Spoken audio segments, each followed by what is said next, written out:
journey to a hill called Golgotha. And in today's gospel lesson, as we draw near to the cross, we will discover that we find strength in our garden experiences when we anchor our prayers in the will of the Father. Let me pray. Father God, I submit to you these moments, that they would honor you and your word given to us, that they would speak to us in the way that you would have us. And this I pray. Amen. Well, when I say the word garden, what image comes to mind? Shout it out. Carrots. Carrots? What? Flowers. What was? Tomatoes? Okay. Keep going. Weeds? Yeah. Yeah. Lots of them. Milkweed. Yep. I always think, somebody mentioned this morning, deer don't like daffodils, but boy, they like gardens, don't they? And any other words come to mind? Butterflies, yeah. All of those springs. What was the other one? Bees? Yep, have to have those. Well, there are many types of gardens, as we know. There are vegetable gardens, flower gardens, organic gardens, horticulture gardens, perennial gardens, and annual gardens. There are public gardens, secret gardens, sun gardens, and shade gardens. Gardens that lead to somewhere and gardens that lead nowhere. There are Japanese gardens, English gardens, French and Italian gardens. There are gardens in backyards, on rooftops, in schools, in hospitals, and there are city gardens and country gardens. And I'm guessing we have a garden here in Ortonville, is that right? I think somewhere I remember reading that. There are gardens that make us laugh and make us smile, gardens where memories are made, and gardens that help us to remember. Well, you kind of get the picture, I hope. Gardens often remind us of familiar places, past experiences, both pleasant and at times unpleasant. I remember when I was, I'll have you jump one. Oh, that's my favorite picture on Facebook. It comes out right now. Yeah. And so if you could jump ahead one screen, I think that's where we need to be, Linda, would be perfect. When I was a young boy, I used to pick raspberries with my dad. And this was, by the way, the last time I ever picked raspberries. As I parted the bush to get some of the bigger raspberries and reached in to grab, and that's what I came across. I'm guessing that's why spiders and I don't get along real well these days. And so some of those garden experiences are unpleasant in many different ways. Gardens for us can become healing. They can offer a sense of hope or renewed strength while giving us a place to recall difficult events in our life. Or they can become for us an anchor of our faith story, maybe a certain place where we have heard the voice of God, marking turning points in our life and leading us toward His will. Maybe for you it isn't a garden at all, but maybe it's another place where earth and heaven intersect, where the voice of God is apparent as the wind blows. What garden image comes to mind when you think of that? Well, I'm guessing that all of us have a garden story of some kind, the place where the testing of our faith and life finds its anchor. And so in today's lesson, Jesus teaches us that we seek God's will in suffering by anchoring our life in prayer. Prayer and pain. As we look at this text, and as Steve read it to us, there's two predominant, clear themes in here: prayer and pain. Two words that are evident, and Jesus experienced them both as He came to the garden this day. In verse 32, it says that they went to a place called Gethsemane. The disciples and Jesus had just begun enjoying the fruits of the Passover feast, the celebration that they came to annually in Jerusalem. And we may know, but the main course for that feast is the lamb, and so it had been prepared, and a room was gathered or found by the disciples, and they were sharing a meal, and this was to be the highlight of the feast. But this would be their last supper with Jesus, as He had told them a few times before that His hour was near, He would point to his accuser here in this meal, his own, and he would tell his most faithful disciple that he would fail him. And so after this time together in the upper room, the disciples and Jesus would retreat to the outskirts of Jerusalem, to a garden called Gethsemane, a location the disciples knew very well along with Jesus. Because whenever they were in the vicinity of Jerusalem, Luke tells us that they would go to this place. In 21:37 it says, each day Jesus was teaching at the temple, and each evening he went out to spend the night on the hill called the Mount of Olives. The Mount of Olives, Gethsemane. This is where the garden stood. It consisted of a ridge with 3 crests about 2 miles long across the Kidron Valley from Jerusalem.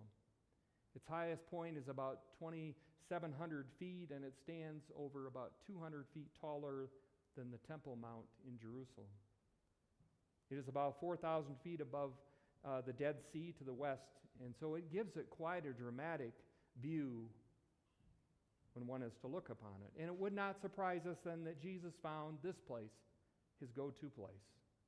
And two, it could remind us of maybe our go-to place. Well, this type of garden was an olive garden, and Hebrew, in Gethsemane in Hebrew means oil press, probably because there were oil presses that were kept in this vicinity. And then also this is where the olives were pressed. And in the days of Moses, if we look back, oil was pressed from the olives, and it was used to keep lamps lit, especially around the tent of the meeting, the place where God dwelled and where the Ark of the Covenant would reside. The light was important, that it was sustained all night, and the oil would do this. And this would become a lasting ordinance for among the Israelites for generations to come. But to get the oil, the olives had to be hard pressed. They had to be crushed, as every ounce of life was squeezed out of them for a greater good. Well, tonight, this place would become for Jesus his garden story. You see, he would find himself treading closer than ever before to the plight of human suffering.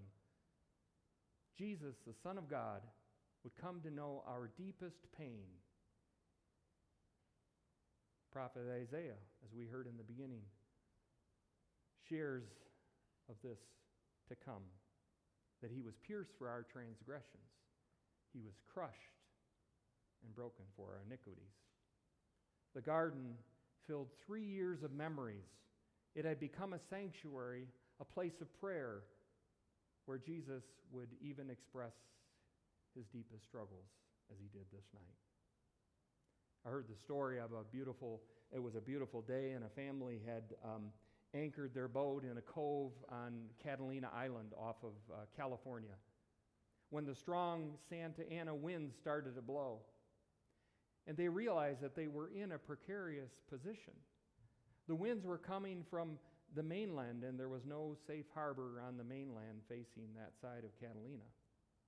And if they pulled their anchor, then it would have meant going back around the islands out into the open sea for a bit in the midst of the high winds and the waves. And so as the sun began to set that evening, they decided to pray and to keep careful watch during the night to see if they had set their anchor well. If it hadn't held, they would have been blown out to sea or to the shore in the rocks. It was a terrifying experience, the father explains, especially since they had 3 young sons with them. When daylight finally broke, they realized that they were safe. But a boat next to us, he said, had lost its anchor and was smashed upon the rocks. They had a fearful night, he says, but they were thankful that their anchor was set well, and it held. The garden, a place of pain and prayer, would become the anchor of his faithful journey as he prepared to bear the sins of the world for all of humanity. Now, in Christian tradition, Gethsemane has come to represent Jesus' lowest moment in his earthly life, where he asked for the cup of suffering to be removed, questioning even his own purpose. And as it was a lesson on a hill for Jesus, the place of pain and prayer, it is also a lesson for us. And I think that there are three things that I discovered that we can learn from this garden experience. And let me share them with you. Number one is that pain is very personal, which I'm assuming you know already. Pain was personal for Jesus. First, because he asked his closest friends to stick by him. As Jesus instructed the other disciples to stay back a bit and sit and wait, sit here and pray while I go and pray. He turns to the three inner circle, Peter, James, and John, and takes them with him for a bit. Why? You know, if you've ever experienced deep pain or hurt in your life, you know what it's like to have someone close to you to walk beside you. Someone who can listen and sit with you and hug you and offer you a comforting word or two. So we like to have those people around us in the midst of struggle. But just the opposite or the contrast, I'm sure there are times that in the midst of pain, there are people that we really don't want around us. Possibly. Or maybe because these were Jesus' close friends, whom he held in great trust. Great trust. These are the ones, remember, he took them to the high mountain. These were the ones when he went to heal Jairus' daughter, and he took Peter, James, and John. Peter, James, and John, who Mark tells us he had private conversations about the end of times here on this mountain. You see, the pain was personal for Jesus because it mattered who was near him. Second, we understand this pain is personal for Jesus because of the depth and the intensity of his grief. We know it by Mark's narrative. That's why I chose it for this week, because his wording is a little more intense than the other Gospels, as he says that Jesus became deeply troubled and distressed. And then in his own words, he says, "My soul is crushed with grief to the point of death." Crushed. As the olive is so that it can give light, Jesus would also be crushed to the point of death, so to give light to the soul of sinners, as Isaiah tells us. You see, this was personal for Jesus, and this was so excruciating that we learn as he was going a bit further, he even turns to his three closest friends and says, "Stay here." And then he falls to the ground to speak to God. The psalmist writes of this deep pain in Psalm 6:3, "My soul is in deep anguish. How long, O Lord, how long?" This is personal because of the depth of love of God had for humanity and for its brokenness. Paul writes in Ephesians 3:17 that he wants them to grasp the depth of Jesus' love. And he says, "I pray that you will have the power to understand, to grasp how wide and how long and how high and how deep is the love of Christ." And so pain is personal. Third, we understand this pain is personal for Jesus because of an expressed relationship to his Father in this text. You see, the garden experience has come to be viewed as a most passionate, intense, and deepest personal moment with God, revealing the very heart of the relationship between Son and Father. This complete form of surrender is expressed in his calling out to God, "Abba, Father." One commentary says it this way. We could say that Jesus came to the garden to wrestle one-on-one with his Father. Personal pain. We know it. We've experienced it. We've seen it in a weeping child over a broken relationship. Maybe we've experienced it in the loss of a loved one or a child or a spouse. Maybe we've experienced it in our marital relationships. Personal pain. Abraham knew of personal pain when he was tested and he was sent to sacrifice his son. Genesis says this, that he said to his servant, "Stay here with the donkey." Sound familiar? "Stay here with the donkey while I go over there, and we will worship Now, I know what Abraham was going to face. I have a feeling that it wasn't all worship he did there. I got a feeling that maybe he wrestled with God, because God told him to go sacrifice his son. Jacob knew also personal pain. Jacob, because of his poor choices, past mistakes, pride, he wrestled with the angel, if we recall in Genesis 32, so he could receive blessing. Personal and painful. Enough for Jesus, knowing too that he was soon to experience a most gruesome death, not even good enough for the worst criminal. His personal deep pain expressed to the Father. And so he falls to the ground. And he prays that if it were possible, that it would be removed. Personal enough to wrestle with God. So what does it mean to wrestle with God in the midst of pain? To question? To doubt? Sure. To say why? To ask questions? And even for a time, to be mad. Maybe this is the lesson for us, that Jesus even wrestled with God for our sakes, so that we would know it was him we needed to go to in our times of deepest personal struggle, because prayer is personal. And then number 2, we learn that prayer eases pain. You probably know this from your life. Prayer becomes the way to experience the pain of suffering without yielding to its will and defeat. Prayer helps us to fully submit to God's will on every occasion, trusting that he has a greater purpose. For Jesus, the Son, this was an expression of obedient surrender and complete faith in the Father. The garden would become a sanctuary of transference as Jesus would exchange his grief for God's words of comfort and peace. A sanctuary of transference. That is the garden. He prayed that if it were possible, you know why? Because he knew it was possible for God to bring healing in this anguish.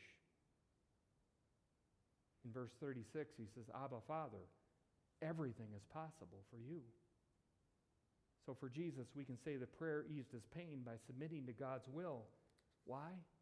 Because he knew the present suffering would lead to future glory. Paul speaks to this future glory in Romans 8:18. I consider that our present sufferings are not worth comparing with the glory that will be revealed. He says, we know the whole of creation has been groaning, yet we know that in all things God works for the good of those who love him. You might be familiar with that passage. So how do we know that prayer eases pain? Because Jesus instructed his disciples to do the same. Watch and pray. In Luke's account, he says to them a second time after finding them asleep, probably snoring, he says, get up and pray. Pray. He taught us how to pray. Because prayer eases pain. And it leads us, as we say each week, not into temptation, but deliver us from pain. Prayer eases pain. And thirdly, we learn that God's will needs to be the anchor to our prayers. Yet not what I will, but what you will.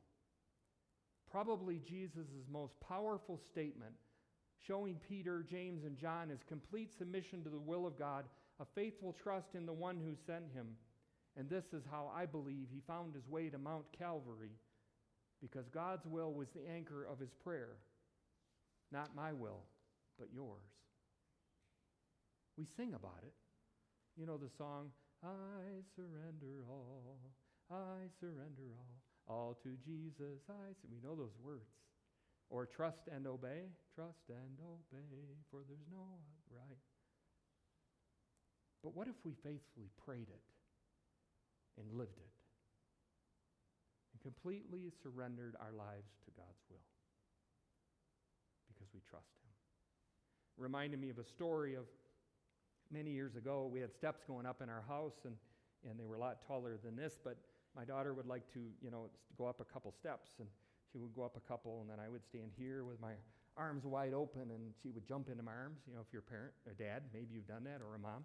And so she would do this. She loved to do it, and she would challenge me a little bit, and she would move up a step each time, and this would go up to our second story in the house. And So it was up a little ways. And she says, and at one moment she says, Dad, I'm going all the way up. And so there she stood at the top, and she says, Dad, catch me.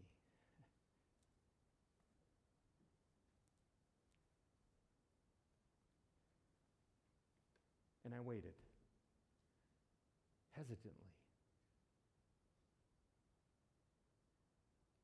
She said, I trust you, Daddy. That you won't let me fall. And I didn't. Jesus' journey took complete surrender to the will of God. Maybe that is why this garden story seems to be one of the most difficult parts of his journey.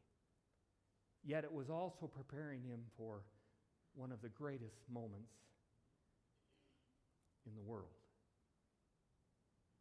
You see, we all have a garden story, and some are rockier than others. And this is my rocks, by the way.